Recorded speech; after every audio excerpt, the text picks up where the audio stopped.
即係春天嘅時候咧，其實好偶然幾個同事，即係嚟自唔同嘅部門嘅同事就覺得中大其實嗰個校園好好嘅，咁樣亦都好有人民嗰個傳統氣息啦。咁就諗下做啲咩咧？咁就慢慢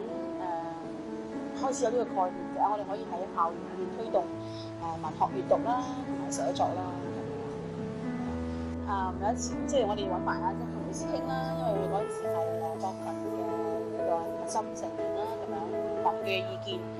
咁咧佢就話不如用啲翻啲最原始、最傳統嘅方法，即係去翻原始。寫係一個好人嘅事啦，每個人嘅字跡都係唔同嘅，跟住喺經過嘅時候會見到係有人放咗心力落去。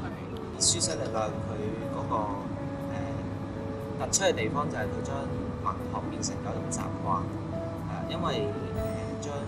一首詩抄喺板度，咁其實唔係一定要對文學有興趣嘅人先會過去睇嘅。咁其實好多同學佢哋冇諗到要閱讀一首詩，但係佢哋行過嘅時候都會遇到呢首詩。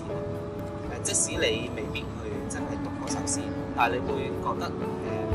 詩已經變成咗一種習慣，即係你見到一首新詩嗰陣，你唔再覺得好奇怪啊？點解會點解個形式好奇怪嘅？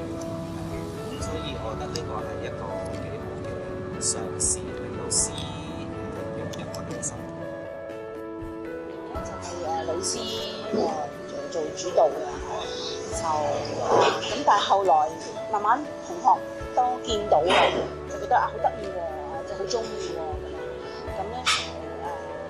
我哋就慢慢即係嗰個義工嘅同學多咗啦，咁就我哋就慢慢將嗰個選詩啦、編排啦咁樣嘅工作交俾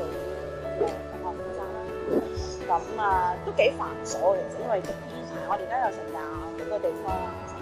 咁咧就編排啊，邊個寫啊，邊個影相啊，邊個刊載喺 Facebook 啊等等，咁呢啲全部係同學自己幫手，好多謝同學嘅努力。開係即係書寫力量義工嘅時候，佢都話我有見過啊。同埋佢哋影咗之後會 po 上 Facebook。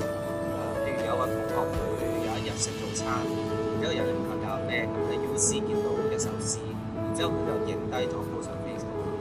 我哋見到都覺得自己抄咗出嚟，原來真係有人會睇到、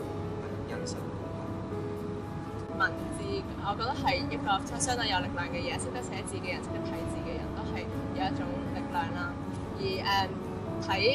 寫字嘅人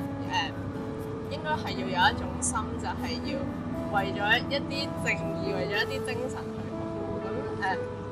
其實我覺得藝術啊、文學啊，應該係令到人睇完之後係會打開咗佢哋眼睛。